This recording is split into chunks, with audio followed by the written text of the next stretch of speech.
সয়াবিনের ভর্তা করব বলে ঠিকঠাক করলাম। যেই ছেলে শুনেছে সয়াবিনের ভর্তা করব, আগেই বলে কি না, তুমি আর কিসের ভর্তা বানাবে আমাকে একটু বলবে। আমি বললাম, দেখ আমি তো বানাবোই, তুই খেলে খাবি, নালে যা, চল এখান থেকে। এই বলে যাই হোক, প্রথমে আমি গরম জলের মধ্যে 1 চামচ নুন দিয়ে সয়াবিনগুলোকে ভালো করে ফুটিয়ে নেব, দেখুন এইভাবে। তারপরে ঠান্ডা জলে চুবিয়ে নিয়ে সয়াবিনগুলোকে ভালো করে ঠান্ডা করে চিপটে চিপটে জলগুলো একটু বার করে নেব। এরপরে কড়াইয়ের মধ্যে সর্ষের তেলটা গরম হয়ে গেলে 2টো শুকনো লঙ্কা, বেশি করে রসুন কোয়া, বেশি করে পেঁয়াজ কুচি, কয়েকটা কাঁচা লঙ্কা, ঝালটা কিন্তু আপনারা আপনাদের মতো দেবেন।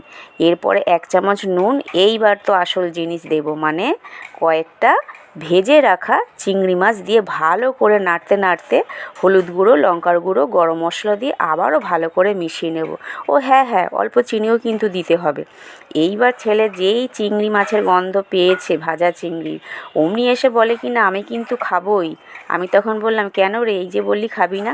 যাই হোক, তারপরে একটা মিক্সিং বাটিতে ঠান্ডা করে রাখা সয়াবিনগুলিকে নিয়ে সাথে ভেজে রাখা পেঁয়াজ, চিংড়ি, রসুনের মিশ্রণটা দিয়ে ঝটপট করে একটু ঘুরিয়ে নেব। তারপর আবারও কড়াইতে সর্ষের তেল গরম করে নিয়ে কিছুটা কালো জিরে ফোড়ন দিয়ে সয়াবিনের পুরো মিশ্রণটা দিয়ে ভালো করে নাড়তে থাকবো। নাড়তে নাড়তে একেবারে শুকিয়ে ফেলবো, দেখুন এইভাবে। তারপরে একটা প্লেটের মধ্যে ঢেলে নিয়ে ওপর দিয়ে কিছুটা সর্ষের তেল দিয়ে দেবো। তারপরে গরম ভাতে জাস্ট ফাটাফাটি লেগেছিল খেতে।